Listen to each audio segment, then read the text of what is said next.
Yeah, she's a supergirl. Anu Saagimi podcast Hea tüdruk. Supergirls don't cry. Saadet juhib Piret Tali. Yeah, she's a supergirl.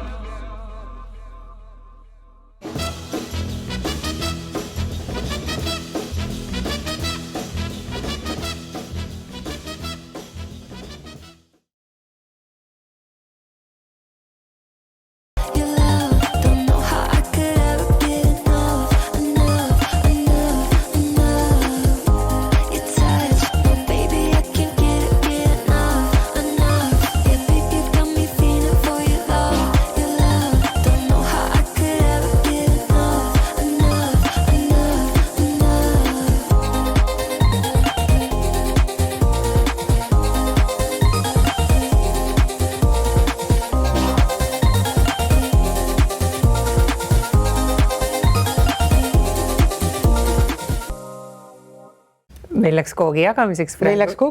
Me praegu lugesime peaaegu pooleks. Ma saan aru, et sina saad 2 ja mina saan 3. Okei, sobib. Või teeme ühe pooleks või? Ei tea. Need on muidugi Anu suurepärased tassikoogid, mis on suurepärase retsepti järgi tehtud, mida saab vanalinnas käia limpsimas. Neid postiga ei saa saata. Ja seal on päris šampanja sees. Päriselt ka. Päriselt ka. Aga seal ei ole üldse mitte sees suhkrut. Just. Seal on kas toorkakao või tooršokolaad. Toorkakao. Ja just ja siis on seal peaaegu värsked maasikad sees ja siis naturaalne vahukoor ja põhimõtteliselt ma ei soovita tühja kõhu peale mitut süüa, sest šampanjat on nii palju, et minu arvates juba nagu selline kerge sära tuleb silmadesse, kui mitu tükki ära süüa. Ja miks seda šampanjat sinna nii palju sattus, sellepärast, et ma pitchisin alati, et kui ma ostan konjaki, toru või isegi tiramisu näiteks. Ma ei tea, mis on juhtunud. Järsku keegi meie vaatajatest oskab mulle soovitada, kus on Tallinna parim tiramisu, sest ma ju käin neid testimas. Sina enam amarettot sisse? Jaa, nad ei pane üldse sisse, nad ei pane seda, üks ütles mulle, et laste pärast on ju. Ma ütlesin, kuulge, halloo. Mul oli poeg oli vist, ma ei mäleta, ma räägin jälle õudse loo. Controvento loomulikult meie lemmik ja siis nendest vanadest aegadest, kui see vana kontingent oli seal veel tööl, loomulikult sinna pandi amaretot ja mitte vähe. Ja me käisime seal söömas ikkagi üsna tihti spaghetti bolognese oli seal poja lemmik tiramisuga lõpetasime ja koju jõudsime siis vaeseks, seal oli alati kõht segamini, aga me ei saanud, see oli nii klassikaline, see oli nii hea. Nad lõpetasid ka minu meelest selle alkoholi panemise ja mitte üheski Tallinna kohas välja arvatud nüüd üks. Sa julged selle välja öelda? Ei, ma julgen selle välja öelda, aga ma kahtlustan, et alati, kui ma olen midagi kiitnud ja alati, kui ma käin avamistel või siis restoran või kohvik või lounge on lahti alles esimesi kuid ja tahetakse inimestele siis kuidagi muljet avaldada, siis tõesti pingutatakse ja tehakse imelised portsjonid ja imelised maitsed ja nüüd avati meil Crew Oisteria seal Viru tänav 8 siis, kus siis, oh my god, seal oli Jan ja Brigitta, meie uus kuumpaar. Jälle kuumpaar.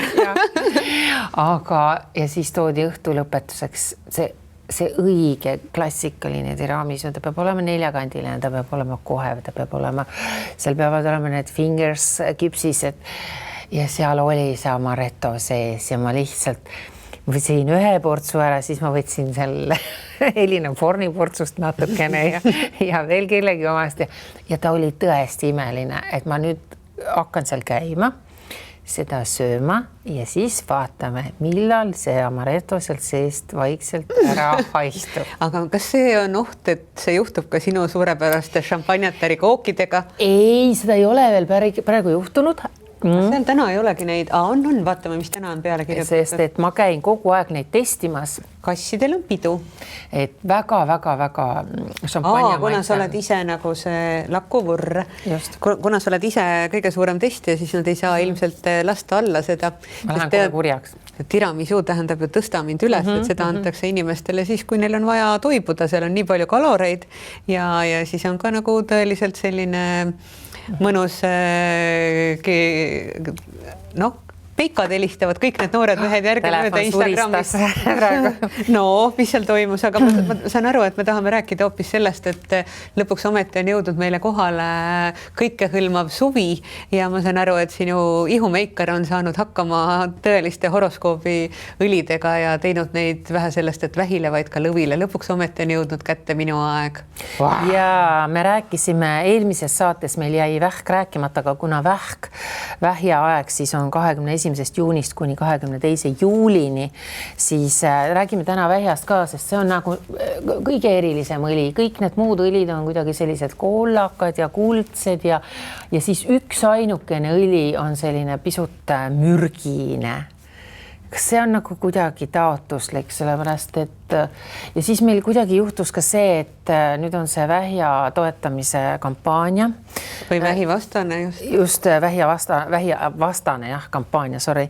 Ja Avon on siis pakkunud välja erinevatele firmadele, kes toetavad rinnavähi vastases võitluses, on toetanud neid organisatsioone 10 000 euroga ja seal saab ka annetada ja selliseid toredaid märke kanda ja see tõstab siis rinnavähist teavitamise riski. Peab tunnistama, et see on väga tänuväärne tegevus. Mina just läbisin sõeluuringu hiljuti. Kuidas sa sinna üldse läksid? Kas sa läksid sellepärast, et on sinu aasta või keegi järgitas või sa tundsid ise, et midagi on valesti? No mina ei tundnud, et on valesti, sõeluuringule kutsuti ja minu perekonnas on geenides väga palju vähigeeni, et minu nii ema kui vanaema on samas vanuses surnud vähki 68-aastaselt ja ma ei tea, kas kui see ei ole geen, mis siis on geen. Aga sel korral oli jah, siuke uuring, et ka midagi leiti, et ma olen juba läbinud biopsia ja ootab mind ees magnetresonants ja kohtumine kirurgiga ja siis vaatame, mis saab. Aga kuna ma kaudselt olin oma elus võib-olla arvestanud isegi sellega, et mingil hetkel see juhtub, aga millal ja kuidas see juhtub, et siis on isegi võib-olla praegu nagu mingisugune rahu. Sa räägid sellest nii kergel toonil ja nii muus eas. Ma saan aru, et ma šokeerisin sind ennem Krimmi-ruumis, et sa oled siiamaani nagu täiesti nagu see on kurb uudis, ja ma olen alati mõelnud, et kuidas need inimesed, kes alati, ma olen näinud ka muid inimesi, kes teavitavad sellest, et nendel on midagi, vähk, siis nad on ise kuidagi nii helge on võib-olla vale sõna, aga nad on nagu okeid ja siis kõik need ümber need inimesed, kes saavad teada, see mõjub neile kordades hullemini. No ma veel ei tea ju, et kas on hea või halb, et midagi seal on ja midagi sellega tegeletakse, aga kokkuvõttes ju on inimestel ainult kasuks see, et nad saavad aru, et nad on ajalikud, et nad ei ela igavesti ja võib-olla nad peaksidki mõtlema iga päev sellele rohkem, et kõik see pidu ei kesta ju kogu aeg, et mingil hetkel varem või hiljem see juhtub, eks ole, et tuleb mõelda selle üle, et sa oled ajalik, et ma arvan, et inimesed võiksid mõelda selle peale ju ka siis, kui nad ei mõtle näiteks rinnavähile või millele iganes. Minu arvates on üldse rinnad väga ületähtsustatud et alati, kui need sulle juurde või külge kasvavad, ma saan aru, sina igatsesid terve elu, et sul oleksid suured rinnad ja sa panid omale implantaadid lõpuks ja nii edasi. Et mina olin pigem nagu šokeeritud, kui ma avastasin, et mul kasvavad rinnad ja ma ei saa enam puu otsa ronida, sest mina olin pigem nagu siuke positari tüüpi tüdruk, et oligi huvitav, et tulid meile sugulased külla ja ütlesid, küll on tore, 2 Eesti meest kasvab majas, vend vaatas toas marke ja mina olin poistega õues puu otsas. Aga siis mingil hetkel on sul rinnad ja siis sa pead nagu hakkama käituma naisena, kohutav. Ja, aga see on alati nii, et inimesed tahavad seda, mida neil ei ole. See, kellel on, see tahab vastupidist ja jällegi vastupidi. Kellel on krussis juuksed, see tahab sirgeid juukseid, kellel on sirgeid juuksed, see tahab lokis juukseid. Et see on absoluutselt kõikide asjadega. Kes tahab pikem olla, kes on pikk, see tahab lühem olla, lühike tahab pikk olla. Et sama rindadega ja mina tahan selle rinna asjale lisada võib-olla seda, et ma käin ka siis, kui kutsutakse sinna sõeluuringutele ja läksin aastaid tagasi, siis ma pean nüüd uuesti minema, just käisin perearsti juures ja ma käisin selle probleemiga, et ma käisin muidu ka oma verd ja kõik asju kontrollimas, aga ma ütlesin, et palun tehke mulle selline saatekiri, et ma ei saa nendesse tavalistesse bussidesse ja nendesse ma ei tea, mis need vastuvõtukohad on, et ma ei saa sinna minna, sest seal topitakse need rinnad naistel. Venitatakse kuidagi mingi pressi vahele, see on üsna õudne. Sellest ei räägi mitte keegi, öeldakse, et see on nagu, minu meelest seda on ju aastaid ka räägitud, oi, et see on nii lihtne ja nii valutu ja nii normaalne protseduur, see ei ole sugugi seda. See on väga ebameeldiva vastik protseduur, täpselt nagu sa ütlesid. Venitatakse need rinnad sinna kuhugi mingite asjade vahele, litsutakse. Kõigepealt sedapidi ja just siis külgepidi. Ja see on väga-väga ebameeldiv. Ja minul juhtus aastaid tagasi selline asi, et saadeti ka, läksin Mustamäele ja litsuti ja nii kaua litsuti, implantaadid olid. Ja siis lõpuks nad avastasid, seal on midagi, on ju. Ja noh, kui nad juba midagi avastavad, siis mind pandi ka sinna sellesse kompuutertomograafi, see kuhu peab sisse sõitma. Ei, see on nagu see, mida rasedatele tehakse, see ultraheli, sorry, kiilus kinni juba vahel. Ultraheli on ju ja siis nad avastasid, et oi ups, seal selles implantaadis on väike pragu ja sealt imbub siis seda silikoni välja. Ei, sellest ei ole midagi. Lihtsalt, et ma ütlesin, mida te tegite täpselt 20 minutit tagasi, te litsusite mu rindasid sinna selle masina vahele ja kui mul enne nad ei olnud seal lõhki, siis nad peale seda on kindlasti lõhki litsutud ja ma olen mujalt uurinud, seda ei tohi teha tegelikult nendele naistele sellist asja, kellel on implantaadid, sest kui nad on pikemat aega olnud, mul olid nad üsna kaua olnud, on ju, noh, loomulikult see ei ole ainult loomulikult, siis nüüd seal mammograafi süü, eks ole, et võib-olla tulebki vahetada iga 10 aasta tagant või 20 aasta tagant. Kas need kestavad nii kaua või? No võib-olla 10 aasta tagant ja tuleb vahetada, neid tuleb vahetada ühesõnaga ja võib-olla siis oli see viimane piir käes, on ju, ja sellest piisas veel, et natuke veel litsuti ja siis juba sealt, eks ole, tuli. Aga ta ei purska sealt, ta hakkab nagu vaikselt immitsema sealt. Ta ei tule ju kehast välja või? Ei, kuule edasi, ära ole nii kärsitu. Nii huvitav on. Ja, et ühesõnaga siis ultraheli tehti ja siis nad näevad, et okei, et sealt midagi tuleb nagu välja. Ja noh, loomulikult siis järgmisena veel uuritakse ja siis sa lähedki lõpuks ja vahetad need implantaadid ära. Ma läksin väga toreda eraarsti juurde, siis noh, loomulikult ametlikult ei tehtagi, aga võib-olla tehakse, kui selline litsumise asi on sulle tehtud. Tööõnnetus, praak. Just, et nüüd ma olen targem, et ja siis see lihtsalt vahetamise käigus, siis mul oli siis juba, noh, ma ei saanud ju kohe minna, ma ei läinud ju kohe järgmine päev, eks võib-olla läksin 6 aja pärast alles, siis ta oli vaikselt hakanud siit nagu minema siia kaenla alla, siia ilmselt läheb lümfidesse, siis see arst lihtsalt oli nii tore, et ta lihtsalt tõmbas seda silikoni siis, mis oli läinud siia kudedesse, võib-olla isegi kapseldunud, lihtsalt noh, see operatsioon rinda või see silikoni vahetamise operatsioon kestis, võib-olla muidu oleks, ma ei tea, kui kiiresti nad teevad, noh, sa oled narkoosi all, ma ei tea. No see läks mul tund, aga lihtsalt kauem kestis, sest ta lihtsalt vaesekene pidi seda silikoni sealt vahelt välja kookima.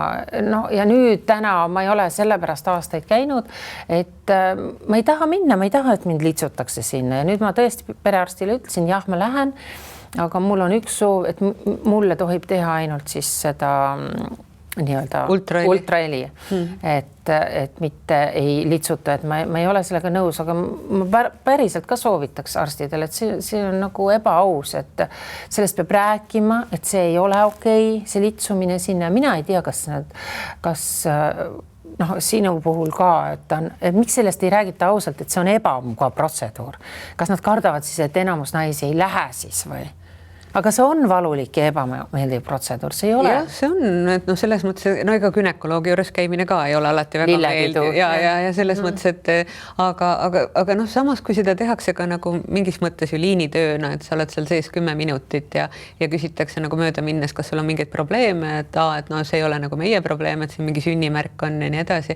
Aga noh, kogu see asi, ma ei tea, jah, see võib-olla nagu ei ole tore, et ma ei tea, kas see oleks kuidagi teistmoodi. Soomes oled sa seal käinud, et kas seal nagu on suhtumine inimesse teistmoodi kui lihakehasse? Ei, sa pead alati minema erapraksisesse ehk eraarstide juurde, mitte midagi pole teha, et kui täna mulle ütleb keegi, et et on hästi vajalik tööl käia, et saada tervise kindlustus, siis ma ütleks selle peale nahhu see tervisekindlustus, täiesti ausalt, et võtke ise endale see tervisekindlustus, makske ise natukene, kui teil on võimalik. No ma ei saa kõikide eest jällegi rääkida, aga need, kellel on võimalik ja minge eraarstide juurde, sest te näete, see on nagu öö ja päev ja tuleviku suhtes mina olen absoluutselt kindel, et inimesed hakake, USA-s oli minu meelest täiesti normaalne, et ma ostan ise omale tervisekindlustuse ja maksan igakuiselt, ma ei mäleta, mis me maksime seal. See on ikka päris kallis. Ei, kuumakse oli jumala okei. Ei olnud suur summa, see oli jagatud aasta peale ära, see oli täiesti talutav summa ja maksad seda väikest summat ja sa ise kindlustad ennast. Ma ju kindlustan oma kodu, ma kindlustan oma autot, ma kindlustan oma, ma ei tea. Eestis on minu arust ka seda arutatud, aga see ei ole kunagi kuhugi jõudnud. See tuleb, aga ma eeldan siis see, et see tähendab alati seda, kui mina maksan, siis mina tahan, et minuga käitutakse. Mitte nagu liinitööga, vaid siis käitutakse, leitakse see aeg ja käitutakse viisakalt. Et minul on tõesti perearstiga vedanud ja ta käitub minuga nagu inimesega. Aga see johtub kindlasti sellest, et ma olen Anu Saagim. Mitte midagi pole teha. Ma täiesti adun seda. Ma ei ole küll Anu Saagim, aga mulle ka väga mu perearst meeldib. Eriti mulle meeldib see, et tal on annet musta huumori peale, mis minu arvates tuleb meditsiinis ainult kasuks. Ja tal on pediaatra taust, et ma valisin ta siis, kui ma otsisin tegelikult sellist arsti, kes sobiks lastele ja asuks kesklinnas. Et ta kohe siin samas nurga taga ongi ja peab tunnistama, et mõnikord, kui ma ei suuda nende liinidest läbi murda, siis ma lihtsalt trambin kohale räägin, mida ma mõtlen. Imeline. No ühesõnaga, et sellised siis tervisenõuanded. Ja just, aga kui me oleme siin nagu siukeste vanemate lugupeetud daamidena täna jõudnud nagu tervise teemadeni, et ma saan aru, et sa oled ikkagi ka päris paras tervisefriik, et sa ikkagi nagu kontrollid ja jälgid ennast päris palju. Võiks rohkem. Et ma ei käi üle aasta on vist need igasugused teatud kontrollid on ju. Nüüd on lisandunud jämesoole kontroll, mis on ka regulaarne, eks ole, üle aasta ja vist hakkab tulema ka kopsu mingid, sest meil on avastatud järsku Eestis väga palju kopsuvähki. See oli üldse see vähiteema nagu nii tavaliseks muutunud selles mõttes, et ta on nagu diagnostika on paremaks läinud, ma arvan. Arvad, et vanasti oli ka sama palju, aga siis lihtsalt ei teatud, et sul on see siis. Ma arvan küll, selles mõttes, et kokkuvõttes ju vanasti inimesed surid palju varasemas nooruses või varasemas vanuses ja nad surid ka palju piinarikkamalt. Ja arvestades seda, et mul olid küllalt vanad vanemad, minu arvates ma olen pool lapsepõlve veetnud matustel, mul sageli polnud õrna aimugi, kes need inimesed olid, aga kuna mind ei olnud kusagile jätta, siis ma seal viibisin ja siis ma mäletan, et väga põhjalikult arutati, et mida meditsiin selle inimese puhul valesti tegi, mida Pärnu haigla arstid valesti tegid ja see oli nagu siuke läbiv teema, et arutati nende haiguslugude üle, aga miks on inimestel nagu nii palju neid, mina kogu aeg ootan seda, et ma olen geenivaramu doonor ka, et lõpuks hakatakse ka uurima seda sinu geneetilist tausta, miks ma selleks doonoriks hakkasin, et meditsiin jõuaks ennetamiseni kiiremini kui siis diagnoosimiseni. Et võiks ju arvata, et midagi sellest kõik on olemas. Sina ju ka tahtsid geneetiliselt teada saada, kust sa pärit oled, eks ole? Ma ei ole jõudnud siiamaani seda testi ära teha. Ongi nii või? Ma saan aru, et see on praegu jube moes. Jaa, mulle sõbranna ka tellis selle ja ise tegi ära ja siis ma sõitsin minema. Tulin tagasi ja siis ma ei ole viitsinud seda teha ja siis ma ei ole ka nii nagu entusiastlik selle suhtes, et et kas ma saan nüüd teada. Tema oli küll nagu sa kuulsid pettunud pisut, sest ta lootis, et tal on Hispaania sugemeid selle, mida ta ise arvas. Mis siis juhtus? Soome, mis sealt veel tuli? Mingid väga sellist. Väga imelikku. Amazonas tuli veel. Amazonas tuli. Kuidas saab ühel saarlasel mingi Amazonas sinna sisse sähvatada? Just, ja mis see siis mulle annab nagu, et ma ei tea, ma saan teada, et mul on seal esivanemad kuskilt Inglismaalt või Itaaliast. Tema üks väike point oli muuseas see, et kui nüüd hästi palju üle maailma inimesed teevad neid geeniteste, on ju, ja siis oletame järsku seal Ameerikas ära surnud vonul ei olegi pärijaid, siis järsku sealt kaudu. Ma võin talle saata kõik need kirjad edasi, mida sellist Ameerika vanud saadavad alailma, et nad just surid ära ja neil on miljoneid pärandada. Just see selleks. Nii, ja siis meil on edasi lõvi, mis on siis 23 juuli kuni 22 august ja see on see kollane siis Dodici õli.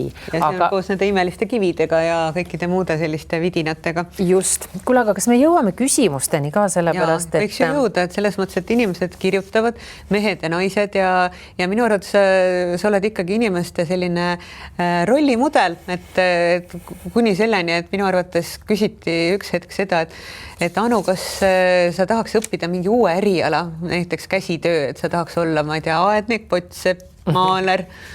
Kuule, praegu on hästi moes, milleks kõik hakkavad, kes muidu ära tüdinevad erinevatest asjadest, näitlejad, lauljad, kunstitegelased, kogemusnõustajateks kõik hakkavad kangesti. Ma arvan, et sul on kogemusi ju metsikult, sa võiks milles iganes olla kogemusnõustaja. Kirjutame, teeme äriplaani sulle. Jah, mulle kogemusnõustaja amet sobiks, et ma ilmselt jaksaks kuulata inimesi ja ma arvan, et mul oma elukogemuse põhjalt oleks ka kogemusi jagada. Et päris elust siis.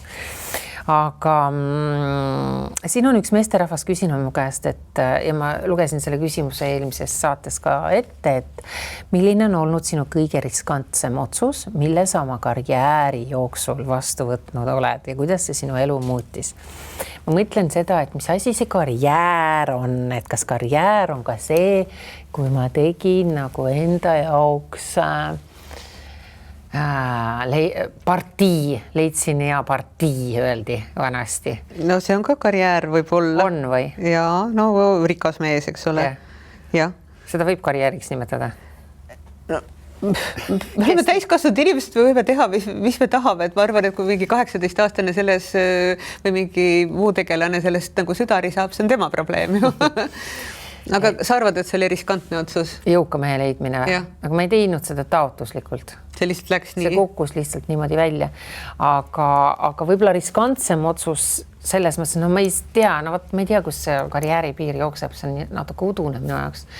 Et võib-olla riskantsem otsus on ikkagi see olnud, et sa otsustad ühel hetkel, et sa lähed siit ära ja siis ei olnud piirid vallas, me elasime Venemaal on ju. Ja siis sa teed noore tüdrukuna sellise otsuse, et sa põgeneda ei saa, kummipaadiga sa üle ei lähe, oma võimete piire sa ju tead, et siis kui teised riburada pidi, no mul oli venelannadest sõbrannasid näiteks toonases Leningradis ja eks need ka natukene õhutasid ja et see abiellumise teema oli siis äraminemise teema ja noh, see on riskantne, sest ma olin ka nii loll, et ma võtsin esimese ettejuhtu, ega mul ei olnud siis aega valida ja ka rumal. Kus sul kiiret oli?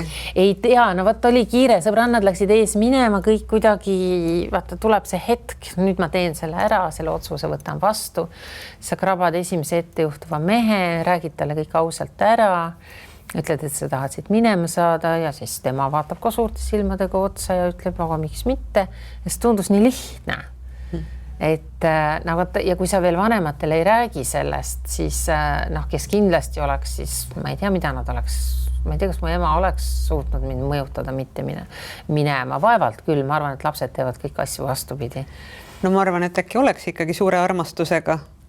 Ei, ma ei usu seda, aga ma ei rääkinud ka, et lihtsalt tegin selle otsuse, nagu abiellumiseks läks, no siis said muidugi teada ema ja kõik muud tegelased, aga see on riskantne otsus, et jumala pärast, et tänapäeval ju noored inimesed abielluvad elamisloa pärast samamoodi. Ma olen noortest vaestest üliõpilastest Tartust ja ka Eesti kodanikud abielluvad sellepärast, et kellele elamisluba anda ärilistel eesmärkidel, mis ei ole ka väga tore. Just seda tehakse siiamaani ja siis lõpuks ollakse selle jama sees, et ei leiagi oma seda kaaslast või kaasat üle suure laia maailma, eriti kui ta on kas Indiast või laiast Hiinast või Mehhikost ja sa ei saagi lahutatud, mõtle, kui õudne see on tegelikult. Ja minul juhtus selline asi, kus juures, et ma olin ju, eks ole, esimese mehega abielus, siis mul oli, siis lahutasin, eks ole, enda arust lahutasin, siis pidin Rootsi edasi minema, see oli järgmine mees ja siis kolmas mees. Mul lihtsalt juhtus Eestis nüüd aastaid hiljem, siit on võib-olla 5 aastat tagasi tuli see ilmsiks.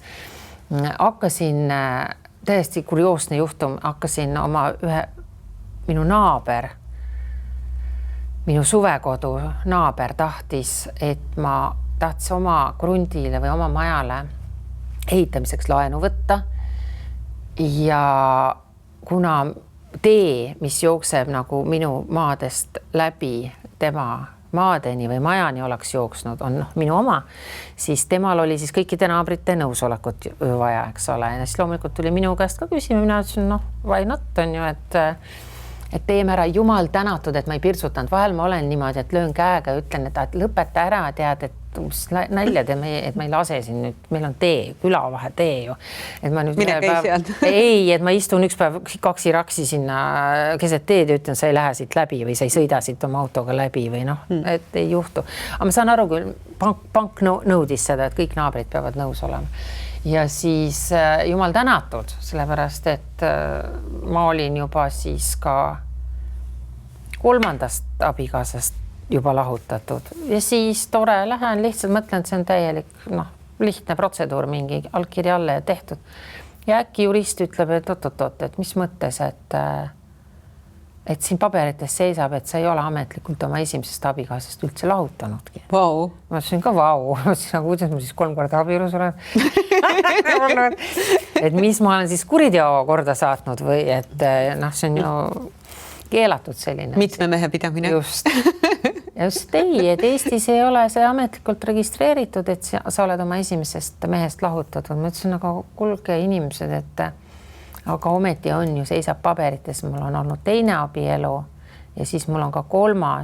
ja kõik need on lahutatud. Kuidas ma sain need isegi lahutada, kui ma ei saanud esimesest lahutada?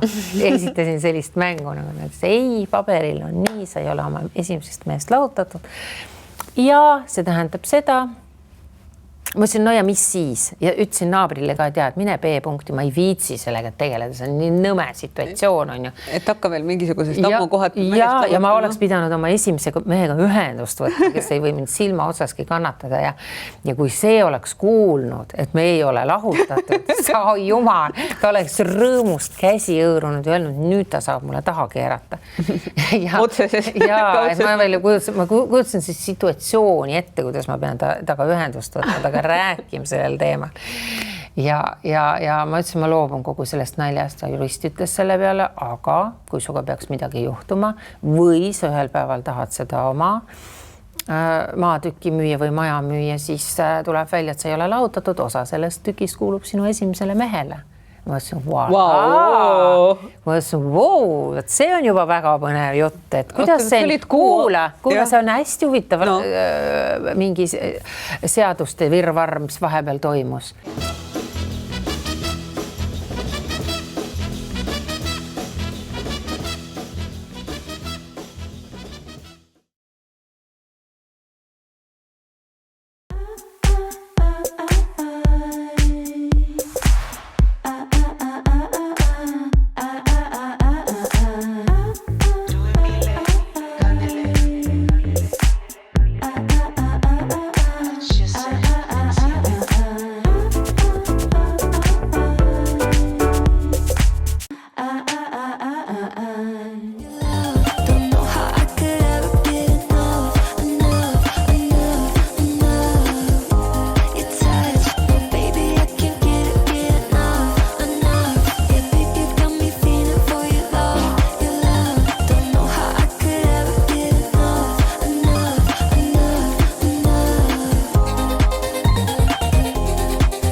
Ja sealt selgus, et üleüldse oli vahepeal, mina ei ole sellest kuulnud, ma ei vaata Riigi Teatajasse kogu aeg, on ju, ma ei loe igapäevast, on ju.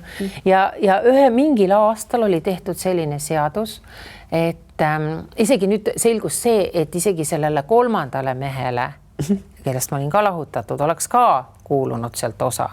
Sellepärast, et mingil hetkel oli võetud vastu seadus, et mina olin küll pandud selle maatüki omanikuks paberites, jah, minu nimi ja kõik, aga oli muudetud seadust ja pidi tulema ainuomanik. See ainu oli sealt eest ära jäänud.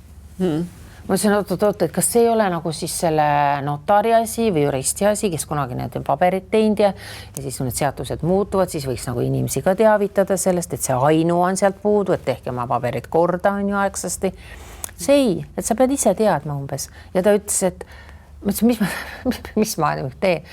Oli nagu täiesti hädise näoga, ta ütles, Anu, sa pole ainuke, et siin on suured ärimehed ja ma ei tea, mis kõik käinud ja lihtsalt ulgunud sellepärast seal tal laua taga, et ei ole seda ainult seal ees.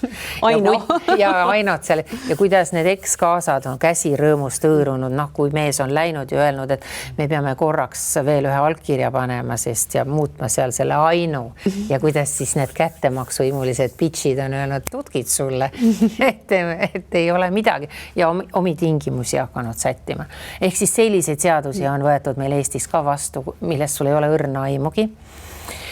Ja ma mõtlesin, et et kuidas ma siis selle lahendan, et okei, siis ma mõtlesin, et kõigepealt ma võtsin ikkagi ühendust väestöregisteri keskusega Soomes siis, eks ole.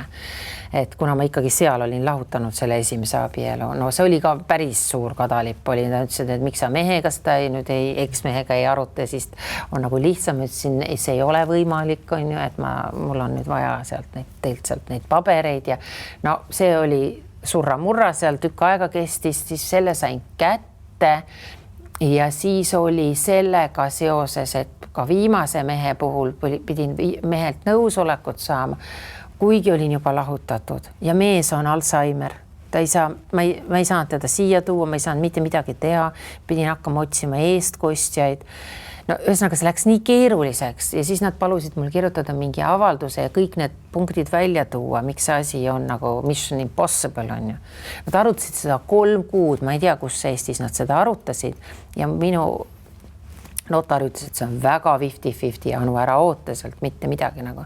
Sa jääd ilma sellest, et nüüd sa kas oled seotud selle maatükiga igaveseks, sa ei saa seda nagu müüa ka, sest siis tuleb see pask pinnale.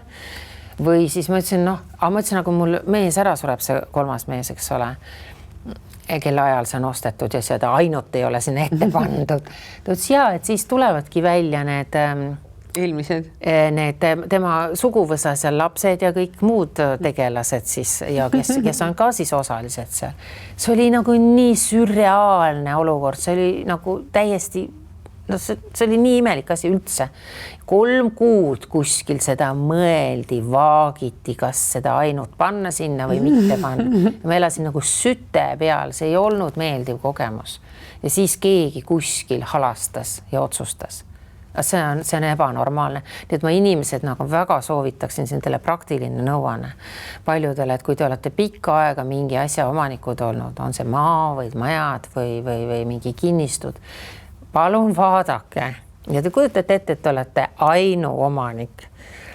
Te olete ainult omanik. Kui seda ainult seal ees ei ole, siis on pees. Et see oli šokeeriv ja see tuli ainult tänu sellele, et naaber tahtis allkirja ja sellest läks selline suur. Ma ei oleks tänase päevani seda teadnud. Et hästi unreal, et muidu teavitatakse meid küll raadio ja tele ja ma ei tea, mis kanalite kaudu. Minu arvates öeldakse, et seal tuleb mingi kriis kogu aeg. Ja kõik imelikud ja pisiasigi 10 korda päevas loetakse meile ette, kas sul on deklaratsioonid tehtud, kas sa oled seda, mis 3., 4. Aga vaata seda ainuasja, seda ei võtnud mitte keegi, mitte kuskil käsile. Aga kuidas sa üldse nagu oled oma suhetest ikkagi väljunud kasvõi omanikuna, mitte ainuomanikuna, sellepärast, et minu arvates Eestis enamik naisi, esiteks nad väljuvad abielludest täiesti rahatuna ja kaotavad oma elujärje, kaasa arvatud igasugused lastetoetused, et need mehed üleöö muutuvad täiesti vaesteks, et neil ei ole nagu mitte midagi maksta. Milles see nagu probleem on, et kas siin on nagu naiste mingi eneseteadvus nii nõrk või ei osata õigel ajal neid lepinguid sõlmida või mis hetkel sa peaksid siis mehele nagu kirglikul hetkel torkama ette abieluvaralepingu või? Abieluvaraleping on sul ju võimalik teha abielludes, aga me oleme kõik nii romantilises hoos ju siis, et ei mitte midagi, meiega küll ei juhtu selliseid asju. Ja mõnel on see ka isu ära võtnud kusjuures. Ma tean paari sõbrannat ja isegi meesterahvast, et nad on tõesti silmini ja kõrvuni ja ninaaukudeni armunud ja siis, kui tuleb see hoohetk ja see viimane step, et võiks selle keegi lähikondlastest kasvõi on soovitanud, palun tehke see abieluvaraleping ära, et see igaks juhuks on. oh ei, meie ei tee. No võib-olla teine pool, üks pool siis, kellel on need tugevamad mõjutajad, on siis targem ja ta ikkagi ei ütleb, et ei, me ei saa kahjuks enne abielluda, kui meil on see abielu varaleping tehtud. Ma olen näinud inimesi, kes jätavad abiellumata, sest teine pool ütleb, et sa ei austa mind, sa kahtlustad mind, sa ei ole minus kindel, see on solvav, ma ei suuda sinuga pärast sellist suhtumist koos olla ja see on pelgalt selle abielu varalepingu pärast ja ma ei teagi, kuidas seda teha nagu kiisu-miisu, mäu on ju, et mis hetkel seda teha, et see kukuks nagu välja nagu hästi, siin ei ole hästi, sellepärast et see on solvav, see on päriselt ka nats solvav, et me ju ometigi abiellume ja kõik me arvame, et me elame forever happy kuni surmani. Aga, no ei ela ju, pooled abielud lahutavad. No jaa, aga mõtle, kui õudne, kui see on, kui sel hetkel, kui sa oled armunud, kui sa pead selle peale mõtlema, kas ei võta natuke paar kraadi maha sellest, isegi sellest toredast pulmapäevast.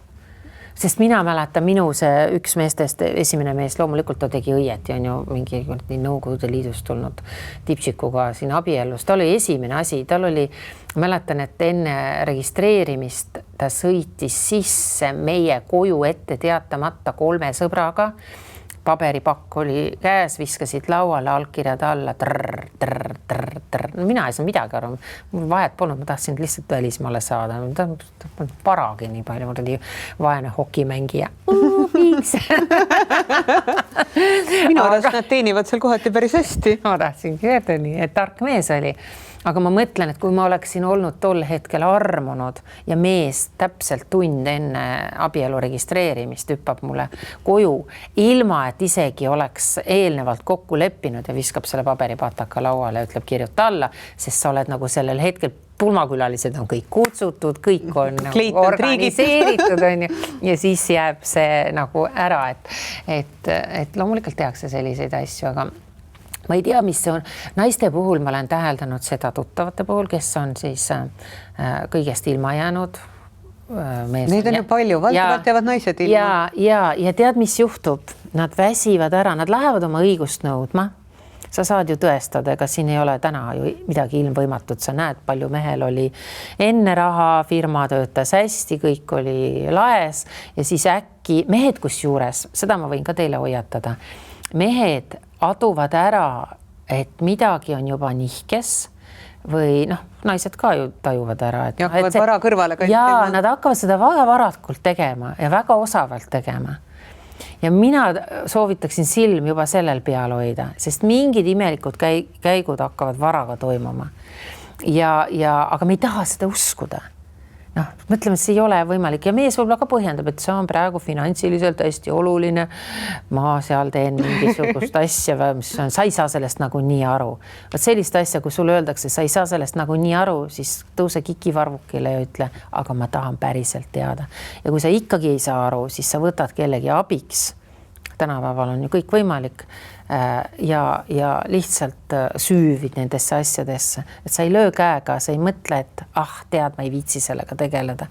Kui see hetk on käes ja sa avastad, et nüüd on see lahutus ja mehel tõesti ei ole midagi, siis te olete seal kohtus ja siis sa räägid seal, et aga 2 aastat tagasi ja 3 aastat tagasi, võib-olla isegi pool aastat tagasi, kõik oli nagu olemas ja ma tean täpselt, et tal on, aga ta on kõik selle ära kantinud seal sõpradele, sugulastele, kõik oma varad, et sa räägid selle ausalt ära, ma olen seda kõrvalt näinud lihtsalt ja kohtunikud on nagu pimedusega löödud, nad ei saa aru, ma ütlen, kuidas tänapäeval ei saada aru, meil on pangaarved, meil on kõik asjad on ju võimalikud, digitaalselt ju on olemas, sa võtad ju kas või viimase 10 aasta asjad kõik välja, sa ju näed, kuidas, mis firmas on kõik liikunud ja järsku on firma pankrotis, järsku tal on kõik läbi nagu null, mitte midagi ei ole enam. Aga see on sul ikkagi ka võimalus nagu kogemusnõustajana karjääri alustada, kuidas abielluda miljonäriga ja lahkuda vähemalt 500 000. Just, et ja pluss naised aetakse seal kohtus, ma tahan selle ka ära mainida, nad aetakse nii viimse piirini, nad alandatakse nii rämedalt seal, alandatakse neid, et seal ju nõutakse mõlemalt poolelt neid kulusid. Ja ma tean naisi, kellel on kohtusaalis öeldud, aga mis mõttes sinu juuksuriarve on 80 eurot näiteks või 110 eurot, võetakse naisel kõik panga väljavõtted ette, on ju. Et see ei ole normaalne, aga mehe puhul nagu selliseid asju ette ei heideta. Või et sa, issand jumal, vaadake, noh, see on nüüd mehe kaitsja siis, eks ole, ütleb, või vaata, eriti kui te hakkate laste üle veel vaidlema, et kellele laps jääb, siis naiste puhul koogitakse ka välja see, te ostsite eelmisel nädala 2 pudelit veini. See ei ole nali. Naisel loetleksite kõik need asjad ülesse. Sa tunned ennast seal joodikuna, sa tunned tegelikult ennast laristajana, lõpuks sa tunned ennast ka litsina, ühesõnaga kõik asjad ja naine tambitakse nii madalaks, et naine loobub. Ta ütleb, ma ei taha seda kadalippu rohkem edasi teha, ma ei taha seda kannatada. See on piinlik, see on häbiväärne ja siin tuleb see murdumise punkt ja nad annavad alla. Ja mehed teevad juhu, hurraa. Sellepärast nad teavad, et noh, naine on empaatsem, on ju, see nagu noh. Aga miks see nii on, sest tegelikult enamik kohtunikke on ju ka naised. Ma ei saa aru, see on äärmiselt tülgastav ja kõige julmemalt ma vaatasin, olen vaadanud veel käituvad, meestel on ju ka naisadvokaatidest kaitsjad ja vot need naised on alles bitchid, sest nad teavad kõiki naiste keerdkäike ja kõiki selliseid väikseid nagu nihkeid. Need on nagu veel kõige hullemad, mis minu jaoks tähendab seda, et naise kõige suurem vaenlane on alati teine naine. Jätke seda endale meelde. Et siin ei ole mitte midagi. Mees meeste rahvale ei tee kunagi nii. Ta tuleb jah, lööb sulle võib-olla rusikaga näkku või makku või munadesse, vahet ei ole, aga ta teeb selle korra ära ja sätsid. Nad võivad pärast sõbrad isegi edasi olla. Aga naised ussitavad nii kaua, kuni sa oled läbi näritud nagu mäda õun. Et see on hästi kurb ja ma ei saa aru, mis naistel viga on. Siin on kivi nagu naiste kapsaaeda. Me vihkame teisi naisi. Me kadestame neid ja me oleme nende suhtes väga käitume väga alatult. Aga kas see on kuidagi teistmoodi Soome ja Eesti naiste vahel kuidagi see õelus? See on hea küsimus. Ma mõtlen, mul ei ole Soome naistega nagu nii palju jagada olnud, et võib-olla kui siis ainult mehi. Aga seal oli ka huvitav nüanss oli see, et kui ma Riistometiga kunagi tuttavaks sain, siis vaata, ma olen rääkinud ainult sellest etapist, on ju, kui me saime seal, kuulake meie eelmiseid podcaste. Rootsis tuttavaks? Jah, et Rootsis ja Turu linnas siis, kui ma käisin antiigi- ja kunstimessidel ja siis kuidas ta seal üritas mind moosida. Aga tegelikult me olime, selle ma olen unustanud rääkimata, et tegelikult me juhuslikult kohtusime aastake varem ühes Helsingi ööklubis. Ma tegelikult elasin Rootsis juba vist ja ka või olime Helsingis, ma ei olnud veel Rootsi läinud, ma ei mäleta, no ühesõnaga siin ma pean mõtlema natukene kronoloogilises järjekorras. Aga igal juhul ma olin Soome sõbrannadega, olime väljas ühes hästi peenes ööklubis ja seal Riistometi tuli mind tantsima, me istusime tüdrukutega baari leti ääres ja Riistometi tuli mind tantsima paluma. Ja hästi šikk oli, ma ei tea, kus peo pealt nad olid tulnud sinna afterpartile smokis ja oma sõpradega olid seal ja hästi kihvtid ja hästi šikid olid. Ma istusin seal kõrge baari puki otsas ja siis keegi tuli, võttis mul käest kinni, palus tantsima viisakalt ja siis ma nagu vaatasin ja siis ma vaatasin korraks, oh my god, et ma istun baari puki otsas praegu. Mees on minuga nagu et ta on mulle siiamaani, isegi kui ma istun baari puki otsas, kaen lalla on ju, et ta on natukene lühikese võitu ja ma tegin nagu, ja keerasin sõbrannade poole ja lobisesime edasi. Mille peale üks sõbranna ütles mulle kohe, kas sa oled lollakas anu või? Mis mõttes sa tegid et see on ju Soome kõige ihaldusväärsem poissmees hetkel. No, et ta on seal juba lahutatud ja kõik bla. Et mis mõttes, nagu siis ma korra see oli tore nüanss, et ta ütles seda, on ju. Loomulikult ma vaatasin nagu, jaa, tõesti poistis rikas. Aga see ka nagu, paned tähele, see nagu ei erutanud mind. Ma ei läinud niimoodi, et nüüd ma oleks jooksnute juurde. Läheme ikka tantsima. Nii tore. Sorry, mul lihtsalt head, Aga sõbranna ütles, on ju, et oleks võinud catchida seda. aga no siis samas teiselt poolt teine sõbranna ütles, et ei, et tead, et Anu, et tead, sa ei jäänud millestki ilma, et ta on jah, hästi rikas, aga tal on hästi ilusad, nimetas seal Soome kõik kuulsamad modellid ja kellega see on semminud seal ja kõik, kes teda on jahtinud, kuulsused seal, kellega ta on koos elanud aga noh, et ja pluss lisas veel, et ta on ostnud alati oma girlfriendidele siis kas korteri, auto, kõik sellised asjad on ju, et noh, et hea investeering, et siin oleks küll mida nagu, aga ütles, et tead, et võib-olla, et see ei ole hea mõte, et temaga semmida, et kui nad lahku lähevad, siis ta võtab kõik asjad tagasi. Siis ma ütlesin, tead, mis mul tekkis siis või? Seda ma mäletan küll. Mul tekkis selline natuke puhevil tunne. Ma ütlesin, sa raks, selline mees või? Ja siis ma vaatasin küll ta poole veel uuesti ja mõtlesin, no... Läks prooviks. ei, ma mõtlesin, et ma veel vist ütlesin ka, et kui mina selle venna saaksin ja minule võib-olla seal mingi kabriolett kingitakse, siis ma ei ole päris kindel, et kas see auto selle sama vennani tagasi juba. Veel mingi sellise killu viskasin, aga näed, mis aastaid hiljem juhtus. Et see mu tuli nagu hiljem meelde, et ma olen seda inimest nagu näinud, ta oli ju teistsugune, eks ole, välimuselt ja kasvult ja kõigelt. Oota, aga mida sa siis tegid teistmoodi kui kõik need modellid, kes sulle üles löödi, et sina nagu ei lahkunud nagu sellega, et sul anti tšekk, et aitäh, ma võtan nüüd auto tagasi. Aga me jäime ju kokku ja tema läks ju pankrotti ja ma olin taga ikkagi koos ju. Et sa nagu tõestasid oma tunde? Ei, ma ei olnud nagu tõestamise asi, ma ütlen veel kord, inimesed ei usu, ma päriselt armusin sellesse inimesesse ära, et see ei ole see, ma ei usu, et ma suudaks päriselt raha pärast. Karl Tannhammer oli väga rikas, hoidis mind väga kuldses puuris, mul oli kulda, briljante, kõiki asju. Kas ma siis tahtsin taga olla või see ei kaalu neid asju ülesse, et ja kui meil läks Risto-Mattiga ka juba hapuks, et enam oli armastus oli muutunud sõpruseks, siis ma ju ka ei ja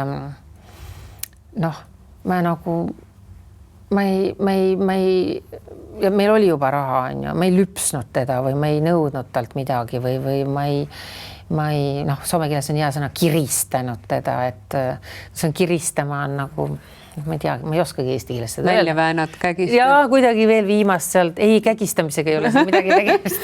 Kõlab nii.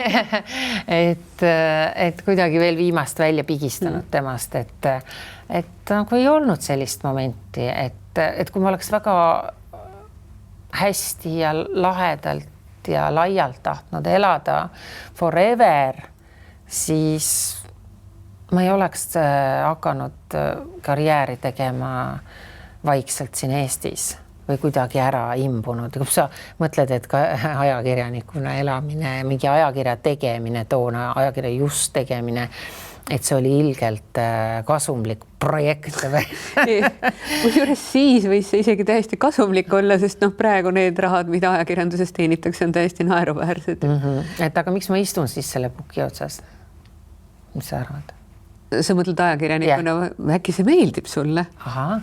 Äkki see pakub sulle äkki see meeldib mulle rohkem, kui elada mõne varaka mehega. Jah, sest võib-olla sa praegu ju võiks täiesti vabalt ka ju niita neid, kui tahaks. Nii, aga miks ma seda ei tee? No miks sa minu käest küsid? Aga seda me arutame edasi oma järgmises podcastis ja kui teil on meile küsimusi, siis skandaalne@delfi.ee võite neid sinna saata. Te olete, ma pean veel kord teid väga-väga kiitma. See on imeliselt toredaid pikki kirju on siin tulnud. Ma tahtsin ühte, aga ma ei tea, kus see paber on nüüd. Siin oli kohe lausa kahepoolselt oli üks daam. Ja see on vist siin kirjutanud Birgit. Et ta kirjutas tõesti 2 A4 on täis kirjutatud ja lihtsalt nii huvitav on lugeda, et ta just siin ütlebki, et olen isegi mõlemas riigis elanud ja Soomes täna tagasi. Siin on palju positiivset, ehk ta räägib siis Soomest, maailma kõige õnnelikumast riigist üldse. Ma nägin vahepeal ühte dokfilmi, ma olen nüüd sinuga nõus. miks just siin elada ning neid punkte tõi Anu väga hästi ka viimases saates välja ehk siis üle-eelmises saates. aga vaat see matsikultuur on siin ikka tõsiselt sees ja seda vohab igas nurgas, kuhu vaatad. Tõsi, Helsingi kesklinnas sellist asja näeb haruharva, aga viimati ühes peenes ja mainekas restoranist just sellel laupäeval kogunenud terve maakate paraad. Istusin tütrega ja me olime mõlemad šokeeritud ja siit tuleb. Neid asju on nii huvitav lugeda, et ma tõesti olen südamest tänunud, ma päriselt ka loen neid, nii et saatke aga edasi. Ja meil lähevad ju teile loosi kõik need toredad asjad, mis te... Ainult koogitseme ise ära. Aga kookidest on kinkekaart. 50 euro eest saab Anu tassikooke vanalinnast, aga kõiki muid asju saavad meie tänuväärsed kuulajad ja vaatajad omale toredate lugejakirjade eest. Just, ja Termameedi kinkekaart 50 eurot. 100 aastat olen varjul hoidnud, kus ma käin oma iluprotseduure tegemas, see on Termameed, et saate minna proovida ja vaadata, kas peab paika, aga vaadake mind. Ja siis on Avonilt on siis meigitarbed ja vaata, mingid testreid ei loosi siin välja, siin tulevad ikka korralikud komplektid, et kõik on nagu päris suured purgid, õli, seal on... German Cappuccini on imelise pakikese, sellise tutiga Türgi laadse pakikese ja siin on minu arvates päikesetooted, kas siis kunstpäevitus või mida iganes ja siis on ka erinevad iluprotseduurid, mida saab iluidüllist teha. Sel korral on imeline kätekreem, kes kaevavad aias, saavad omale seda kätekreemi külge panna ja muidugi apteegi kosmeetika Babeelt. Ma vaatan, mis kinkekaart. Rullmassaaž, mul on meelest ära läinud. Sa käisid ära seal või? Ma olen korra käinud ja massaažiaparaadil Piret, need on pandud Eesti ühe toreda seriaali järgi ja ma rullusin seal tükk aega, aga kuna nad Tallinnas ei ole kesklinnas, siis ma ei ole sinna jõudnud ja võib-olla nüüd ma Pärnus ka nädalavahetusel kindlasti teen seda. Just, nii et ühesõnaga kõik need kingitused on teile, ainult kirjutage meile toredaid kirju ja sellised pikad kirjad on ka oodatud teie mõttevälgatused, et siit tuleb päris toredaid ideid meile endile ka, millest rääkida. Ja kui tõesti midagi väga-väga huvitab, siis kuulsite, tulevane kogemusnõustaja istub siin. Täna ma rääkisin ju väga praktilisi nõuandeid. Minu arvates väga hea, et saab mõelda välja kogemusnõustamise, et kuidas ikkagi väljuda abielust mitte väga vaesena. Siis ma arvan, et Anu seksinipid töötaks väga hästi, Anu stilistika nõuanded ja minu arvates kogemusnõustamist jätkuks. Aitäh sulle, Piret. Ja järgmise korrani. Just. Ja teile ka kallikesed ilusat suve. Yeah, she's a super girl. Hea tüdruk. Super girls don't cry.